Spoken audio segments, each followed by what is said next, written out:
sorry. I'm so sorry already. I can't let everybody stay. I thought there'd be like 5 people here. It'd just be us ripping, but I'm so glad everybody stayed. Big Joe, where are you going? Joey? Okay. Yes, while we're waiting, look at that. Hey. While we're waiting, actually, let's just get started, and Rachel will join us. Join us. Yeah, exactly. Go ahead. I guess the simplest way to start is just talking a little bit about how this project came together. What was the genesis? Well, I first got the script from. Okay. Hold on. Rachel! Thank God. Yay!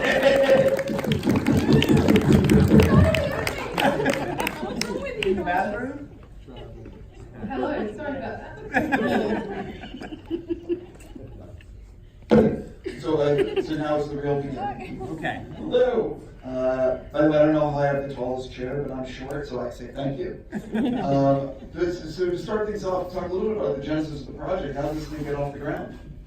Well, the script came to me from our producers, Anthony Mastromauro and Silvio Miraglia, and it was initially sent to me, and they said, take a look at this, and I said, what is it? And they said, a heist movie, and I said, well, I'm not interested. There's nothing I can do with a heist movie that hasn't already been done. So Sorry, Louis is getting a beer, right? And they said, just read it. So I did, and I read it, and I thought, this is really interesting. It wasn't like anything I'd ever seen before. Because every heist movie is always the same. It's always about, will they get away with it? The heist movie is always the planning of the heist, and then the aftermath. And this one was about the heist had already happened. So you knew they got away with it. So the opening is, Travis, as you saw, sitting down and saying, I'm not who you think I am. And I thought that was really interesting. So that already hooked me, and I realized, it's a love story. That it wasn't about, are they going to go with the heist? It's, is she going to forgive him? Are they going to be together? Are they going to somehow make it? And then I got hooked. Talk a little bit about putting together this cast, because this is it must have been like a blast to make something like this, because it's a whole bunch of people hanging out and like pulling a heist. And so talk a little bit about putting the cast together, and what was it like on set? I think you can tell what it was like. It was just like this. It was great. I mean, it was like sometimes it's a struggle, sometimes it's easy. In this case, it was getting people together that were great, and they say 80% of your job as a director is casting right. And then sitting back and looking smart for casting these people, and they're great. I mean, they're fantastic, and as I said to someone the other day, it was like, usually when you wrap people for the day, they go home, and everybody here was like, they wanted to hang out. They'd wrap for the day, and they would stay, because what's more fun in Atlanta than hanging out with these guys? And so there's a lot of fun times, and as you said, like wrangling cats to get it all together, it's not easy, but I'll leave it over to these guys. Guys, what was it like being in this movie? My films get so serious. I really enjoyed this film because everybody on set didn't act like we were curing cancer. And everybody wasn't trying to be so dramatic all the time. It was just really enjoyable to make the film with a great group of people and an amazing writer and director and Mark. And everything's so serious these days. It was really fun. It's meant to be, we're in the entertainment business, and it's just, you meant to feel good when you walk out of the film, not when I shoot yourself. In my opinion. Over. Amen. I'll just add to that, but it's really true. I feel the same way, and that's the way I've always, whenever I make a film, some work, some they don't work, but I just want to have fun. I just want people to have a good time. I want people to walk out feeling a little better than they did walking in. That's it. That's all you shoot for. So I feel like everybody here was in that same spirit. Like, let's have a good time. Let's have some fun. It was a really small budget. Everybody was in it because they wanted to be in it. Nobody's getting rich making this movie. They just wanted to make this film. And so that gives you a certain kind of energy of like you film almost like you're doing a film school project, Sure. I want to go down the line so I can get everyone to chime in. I guess we'll start down here or whoever. But for each of you, talk a little bit about a day or two that you'll always remember from filming, memorable moments from filming. Oh goodness. Well, I came to this film quite late. I think I was cast maybe 3 or 4 days before we started shooting, so they literally just kind I of... always forget that. Yeah. Sorry. Yeah, they threw like a wig at me, and then we started shooting. But what was great about that is all these guys already had this amazing jokey around you vibe that you can probably see from sitting here, and I was just made to feel very, very welcome, and really enjoyed the vibe that Mark set, which was kind of about taking a lot of actors that I think typically do drama and empowering them to be funny, which is something that I've never done. What he does is he kind of like lets you off the leash and you find the scene that way, and then Mark kind of takes you through a process of refining it to make it good.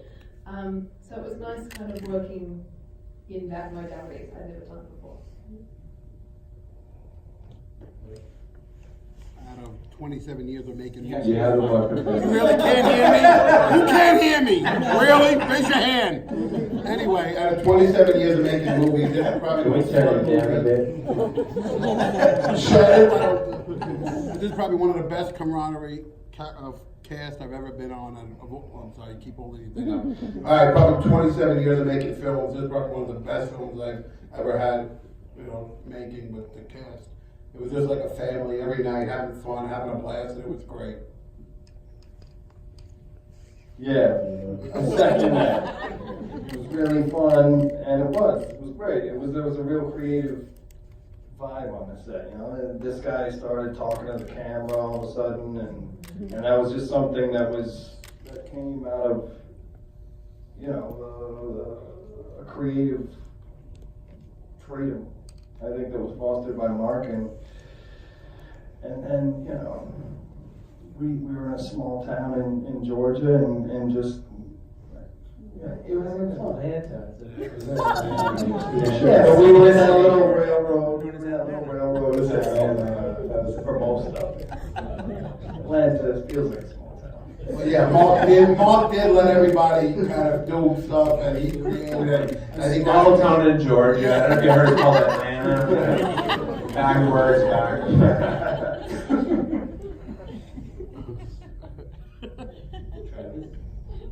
Travis? I said my piece for this question. I had a lot of fun in this movie because it turned out that a couple of the cast members were from, like Rhys from Jersey and Bill from New York, and it was just Anthony's wherever he's from, Lou wherever he's from, and obviously Travis from Australia. And it was cool to kind of, hang out, and we were all from, characters from Youngstown, Ohio, and it was kind of cool to connect on that level, and we all had a lot of fun. And I do remember one of the days we went to a bar and Travis lit my hair on fire, and it was like my hair, hairsprayed and everything, and trying to look all 70s, 60s, or whatever. And it had a lot of hairspray in it, so it kind of caught fire. And everybody was swatting in the back of my head. So that was probably the highlight of my time being on set. You're a Jets fan, so Probably a good time. Yeah, it's a great time. Bill? Listen, it was a horror show. From start to finish, okay? I don't know what these guys are talking about. The first night I checked into my hotel, it was about 11:30 at night, and Anthony comes over, our producer. Thank God he was there. Anthony comes over, he said, Travis is at the bar, he wants to meet you. He got halfway through that sentence. Somebody flew through the air and landed on my shoulders, who I'd never met before, and was like, mate! And I'm like, okay, there's Travis. Listen, you look back on these things and you wonder how anything comes together at the end, but it is true what everybody's been saying. There was a group of people here that we spent some time together, and I'm usually a little bit of a hermit and go back to my hotel, but I didn't do that all that much. Rhys and Travis got a house to share. They asked me if Somebody else should tell me. I wanted to go in on that house, and I'm like, no. But when we had a party, it was like 6 in the morning, and the one person up by himself was Bill. Because I was like, I had to go home, and it was like my son had to go to baseball the next day. So I was living it. But listen, it's the captain that steers these things and makes an experience what it was. And our director, Mark, what a gentleman. The ideas, the trust, the openness, and him and Anthony and the whole group and all of these guys, gotta tell you, it's a very memorable thing. I'm glad I was a part of it. Yeah, Anthony, can you come up here? Why not? This is the guy who actually put it all together. Anthony, get over Come here, Anthony. Anthony. Come on, Anthony. Yeah. Really? Come on, man. You're a big That's the guy, fan. hey, this guy's from Jersey. He literally put the whole movie together with all his friends for a long time, and he did a great job. Take a bow. Come on, Do something. come on. Don't just sit there creeping at us. You're also from Jersey. Yeah. But Anthony, you must have something to say. I mean, most of us are friends. Rhys was, I was, Mark was. Was. Yeah, I'm not friends with either of you two guys right now. Exactly. Look, for me, it's something that I was developing for a long time. I think the original writer, one of our first writers, Keith Sharon, I think he's in the audience. I saw a clip on the news about this story, about this heist that this guy pulled off. Hey, brother! I did a Google search and I found this 10-part article that was written by Keith in the OC Register, which was a really great story. And I reached out to Keith and he said, I'm a screenwriter, which he was. He had, his previous movie was a movie called Showtime with De Niro and Eddie Murphy. And so he sent me the script and I thought it was really good. And we developed it a little bit and then we brought on another writer, Ken Hickson, to kind of get us home before. It was originally called Youngstown. It was originally called Youngstown Boys. Actually, originally it was called Hail to the Thief, right, which is Richard Nixon. And I was working with Mark on something prior, and I thought this might be something that Mark might like. And so I sent it to him, and as he said, he was like, I don't really want to do a heist movie. I was like, just read it. And he read it, and he called me. He's like, you know what? This is actually really good. I think there's something here. And Silvio Moralia, my producing partner and financier, he really had liked Mark a lot, and so we sat down with him and we worked on some additional ideas, and then the cast came together. I had met Travis several years prior through his manager, and who's also a producer on the movie, Chris Huvane, who's here and looks great, by the way. So Travis and I had known each other a couple of years leading into it, and we sent him the script, and he had some really great ideas of making it more fun and funny, and we kind of incorporated that into the script, and then then the cast came together from Travis on down, and Rhys is a very dear friend of mine, someone I really love very much and consider like a brother, and Louis not so much, but nonetheless. Louis is also a good friend. He was in another movie, one of my first movies that I produced. Louis is in. Oh, I forgot about we were in another movie. Yeah. I wonder I didn't like you. And and these guys kind of came together. We got really lucky with going on the line with Rachael, who was, just from the first day she came on set, Mark and I looked at each other and I'm like, oh, we just hit a home run. And that's true.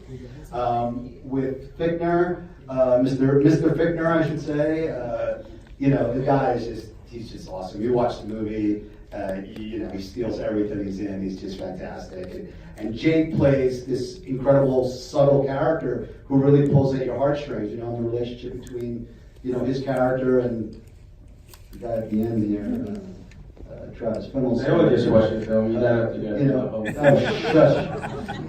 So anyway, that's kind of how it came together, and we certainly had a good time making the movie in Atlanta, and I feel very fortunate that we were able to make the movie with the people that are here. Anthony, is Harry here? No, Harry's not here. Okay. Oh wait, he is here. Harry, where is he? Hey, Harry! Ladies and gentlemen, Harry Glover. Harry, can you stand up? Harry, come on. So good.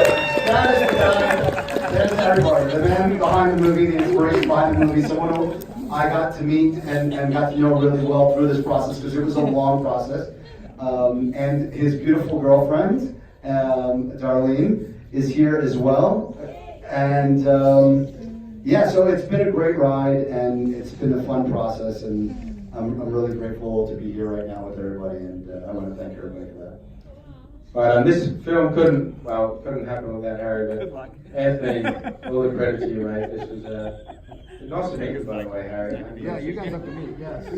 But without Mark, Anthony, this film wouldn't happen, so much appreciated to Anthony. I'm always curious, this is a question for you, Mark. I'm always curious about the editing process, because ultimately that's the final rewrite. Yeah. So talk a little bit about what you learned in the editing room, any changes you made, and did you make any changes as a result of any early screenings? We didn't have any screenings, but that was the most difficult part of this movie, was that there's many timelines. Like, it's a kind of deceptively simple film, because you start out saying, okay, it's 1980, he sits down and says, I'm not who you think I am, and you flash backwards.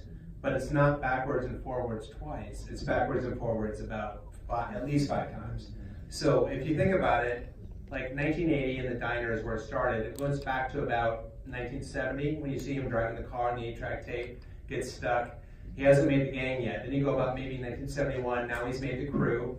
1972, now they're gonna go rob the bank. And then you see him go to California, and suddenly jump ahead 5 days, right? Remember it said 5 days later, and you meet Forrest Whitaker. And so it's already happened, and then you jump back again and watch them planning the heist. So it was a puzzle piece. That was the hope, to try to do something different and fun, to show it all out of sequence. You got to put it all together. So it was very difficult, because if the scene doesn't work, usually in the cutting room you say, let's just lose it. You know, let's get rid of it. It doesn't work. But if you get rid of the scene here, it all comes down like a house of cards. So it was a very frustrating movie to cut. It was fun. It was a huge challenge, but it was very difficult. And then on top of all that, when you got these 5 different timelines going on constantly, the fact that they broke into the same bank 3 nights in a row, which you've never seen before. Usually you break into a bank and that's it. You get out and you're on the run. And this movie, you break into the bank Friday night, Saturday night, Sunday night. And that was the truth. That's what happened, you know, which is fascinating. And so, you know, we realized later we should have made it bigger. I realized I should have made a bigger deal out of that to make sure that people understood it was 3 nights. Because when you're jumping around different timelines, people don't know, is it Friday night? What's going on? Is it the first night, second night? What night is it? So it was challenging, definitely. This is the moment of the Q&A where someone can throw someone under the bus. I'm curious, who ruined the most takes and why? Travis. Because Travis. Travis, don't look despondent. That's so obvious. We were all there. I had to look in the mirror. Do you want to defend yourself, Travis, or are you acknowledging? No, pretty. I agree. I'm trying. I'm just curious because like, I've watched. I've been very fortunate. I've seen a few people work on set, and like someone like Woody Harrelson, every take he does something different. So it's interesting to see the actors around him having to sort of work with, you know, changing it up so much. For all the actors here, I'm curious if do you sort of stick to it every take, or are you trying to tweak it and look for something different? Like, how do you typically like to work on set? I forget my lines every take. Pretty consistent. Well, I mean, it depends on who you're working with also. And in the case, you know, all of my scenes are with Travis. And because he is one of those actors that will experiment and throw something different all the time and speak in a different funny accent and make fun of you and do a billion different things, it actually is kind of lovely in a way, because it keeps you on your toes and you don't settle into that kind of rhythm, or you're not trying to repeat what you just did, which is a real kind of trap as an actor. It's actually always quite fresh. So in some ways, annoyingly, it kind of works, I think. Yeah, and those funny accents are Australian and American. Hey, I'll never forget where I'm from. You know the audience. Bill, It is harder though when you're 2 Australians and you're doing this scene as Americans working opposite them. Don't It try does to defend get it. wonky. No, it's Australia under the world. Don't worry about it. I am very curious of the other actors, like how typically what you like to do on set. Who are you talking to? All the actors. We're trying to involve all of you guys. What was the question?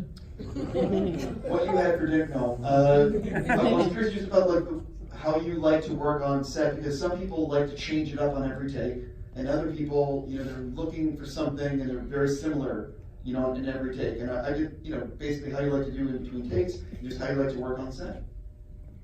Well, I think that, you know, there were a lot of things, especially time constraints in how long we had to shoot the film, and some specific things, especially when it came to the bank. And it wasn't like there was a ton of time to like, let's experiment and like improv all over the freaking place. You know, everybody had a sense of who they were and what we were doing, and Mark like figured out the geography of that, and so when it came time to roll, we were all really in it and ready to like, let's make this work. We got somebody's crossing in, crossing out, throwing ropes, jumping up a ladder. True. So it was specific, but I think, you know, everybody was really solid. Mm-hmm. Yeah, there wasn't a lot of time for mussing about, was there? Yeah. But we did have I think the important thing was we had the feeling of this camaraderie that we, you know, we all came from the same place. And that was the important quality for the crew, you know. Yeah, I mean, just to add to that, it is true, like the movie was $5.5 million budget, which is very, very small.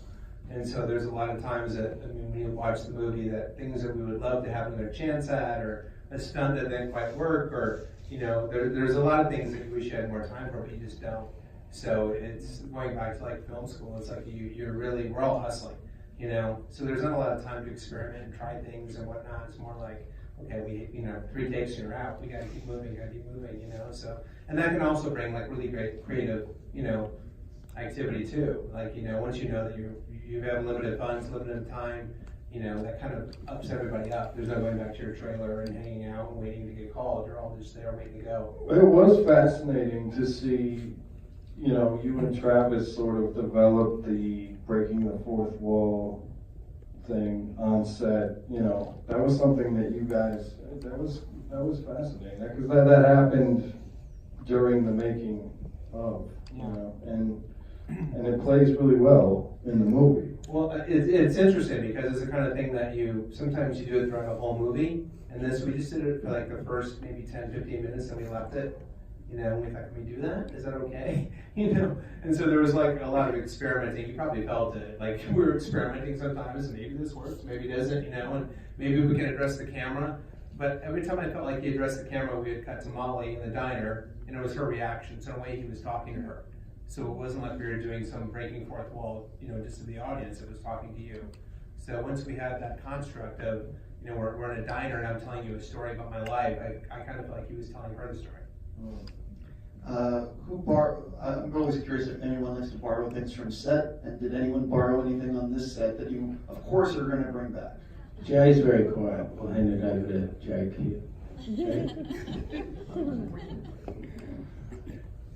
I have like a belly shirt that I stole. Tie-dyed blue and green belly shirt. Fit me perfectly, just a crop, perfect crop. LA button exposed. I stole that. I think you're going to bring it back. Yeah, I wear it all the time. Just that, working with Mark was so easy as a director, because if you had a great idea or something fun, he'd be like, yeah, do it, say it. Like even the ashes thing, the grenade thing. Like if you had a good idea, he was very open, and he kind of let you play a little bit, and I think that's great as a director and as a filmmaker in general, you know? I felt the same way. It's interesting hearing you, I mean, obviously talk about the scope of the film in terms of budget and time constraints, because I never felt a sense of the clock ticking. Right. I never felt that I couldn't play or hang out, so you did a very good job at hiding that stress. And dealing with these dudes, I don't, the stress he must have had, I don't even want to know. But he was great. If you came to him and he would laugh, and like he's got one of the best personalities as a director that I've ever worked with. I'm not even kidding. He would just laugh at stuff and say, do it or don't, just keep moving. and he was actually a creatively fun person. Thank you. And that being said, when I just saw him on set, I said, "Would you cut that part where I slapped him in the ass?" There's a part where I smacked Travis in the ass in the kitchen. I was so disappointed that was cut. I was like, "Where is that? I want to see me slap him." But yeah, I mean, this is one of the best cast, best films I've ever done in 27 years of filmmaking. It was like a family. It was fun, and he led the pack, and Anthony put it together. So I thank both of them for being sitting here talking to all of you. I'm curious, you touch on.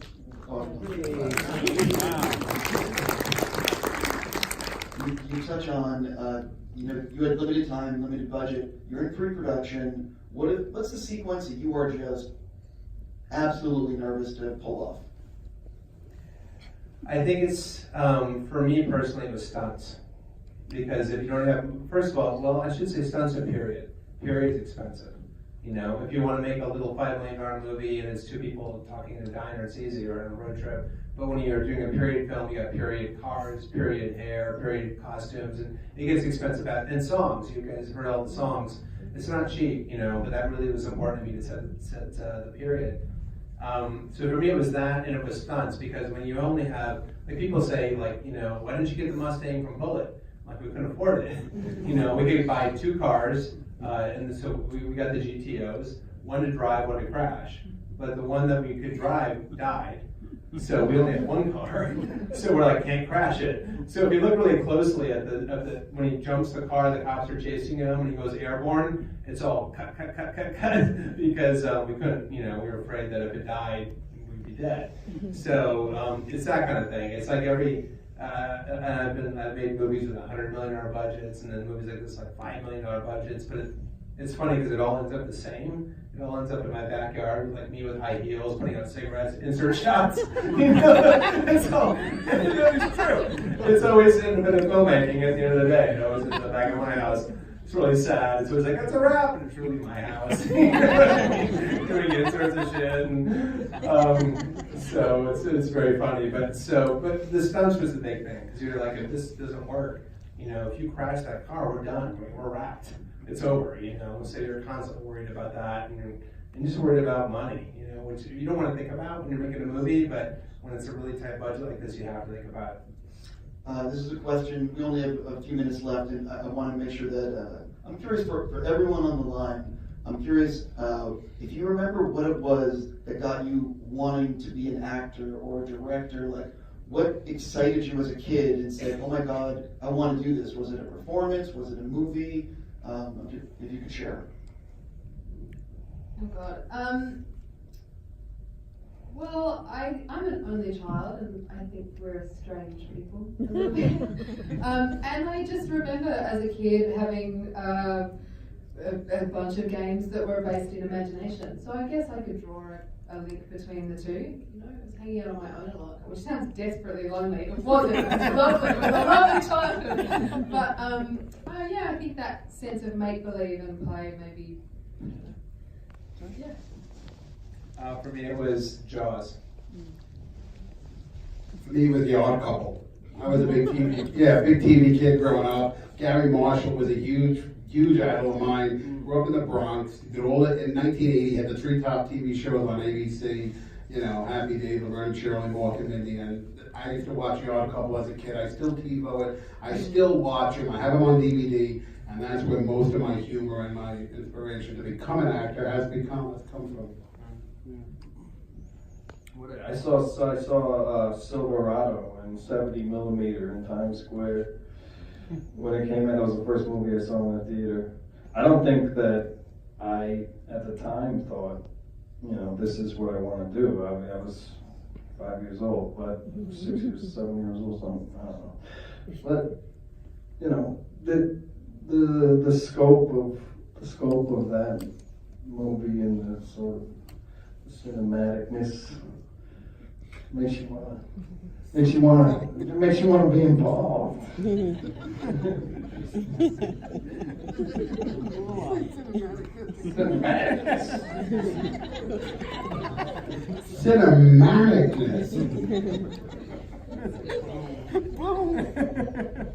For me, it was Cinema Paradiso.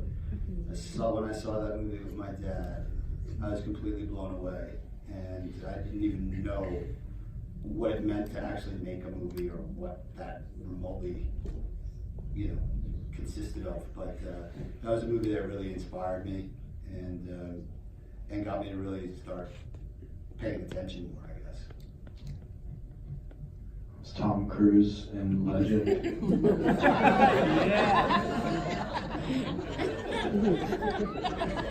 funny. It is funny. It is funny. I have a bachelor's in criminal justice.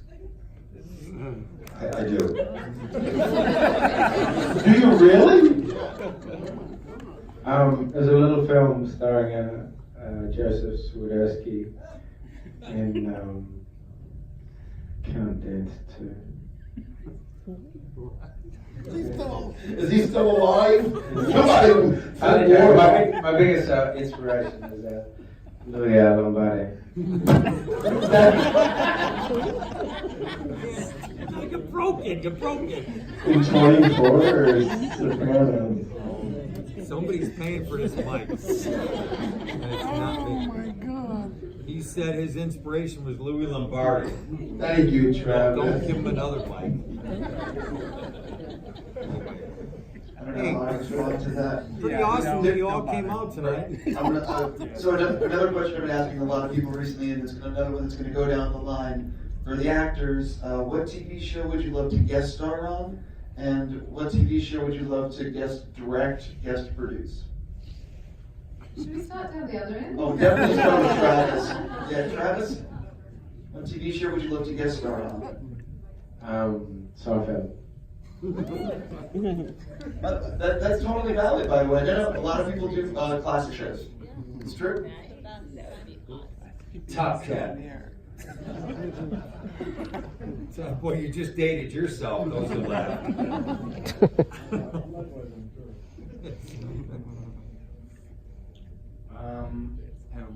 Animal Kingdom. For me, Mark and I have talked about this a lot. In making this movie, we kind of came up with an idea of creating a new TV show starring these guys called The Idiots. That would be my choice. Yeah. TJ Hooker. Well, I don't watch much television, but I do go to the movies 3 nights a week, so I don't know. I don't watch much television. The Odd Couple. Still. I'll say The Idiots, starring these guys, and Rachael Taylor, starring you. God, I don't know. I just when you asked that, I thought of 6 Feet Under, and then, but I don't want to play one of the corpses of the. Yeah, I'm gonna go with 6 Feet Under if it was still around. Travis just said Neighbours, which is an Australian soap that I was not on. Were you on it? Everybody was on Neighbours. Yeah, except us. Yeah, I didn't get many jokes. Another question for the entire row. Do you remember your first movie or TV show crush?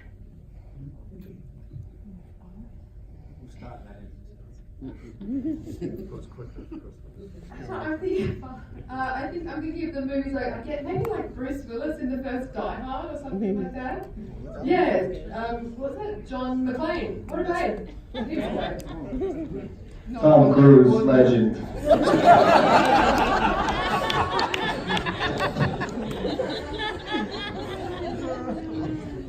Okay, mine was my first date. I was 12. And we had one theater in my little small town, so whatever was playing, we went to go see. And her name is Patty Hoff. And I was in 6th grade, and I took her to see a movie called Looking for Mr. Goodbar. I thought it was about candy. And it was a very awkward walk home after that. Remember that? Who was the actress in that movie? Was it Diane Keaton? Diane Keaton. That's my first crush. Actually, Tony Montana's Scarface, 1980. Oliver Stone wrote it. I was a huge fan of Scarface. Still am, and that's probably one of them. So he was your crush? He was my crush, just like you are. A few more people have to go. Rhys? Oh, I already First said one. legend. I already said He said legend. You're legend. Legend. I was talking, we were just talking about tonight, Michelle Pfeiffer as Catwoman. I was saying that there's nobody else that could just like have milk running down their mouth and make it like sexy. So yeah, Michelle Pfeiffer and Catwoman. That went a little further than maybe it needed to. The whole Catwoman thing, I saw like a kid, and I thought, the milk running down. Well, now that you say that, Michelle Pfeiffer, Catwoman. Thanks everybody for coming. Thank you. Do you want to share, Travis, or no? I was trying to Google Louis and he didn't come up with Google. No, The truth is, we all have crushes on William Fichtner. Yeah. That's all there is. On that note, I will say I appreciate you indulging me in the last few questions, but thank you all so much for coming out tonight to do the Q&A. Thank you for doing this, and thank you all for being here. Have a fantastic night. Thank you.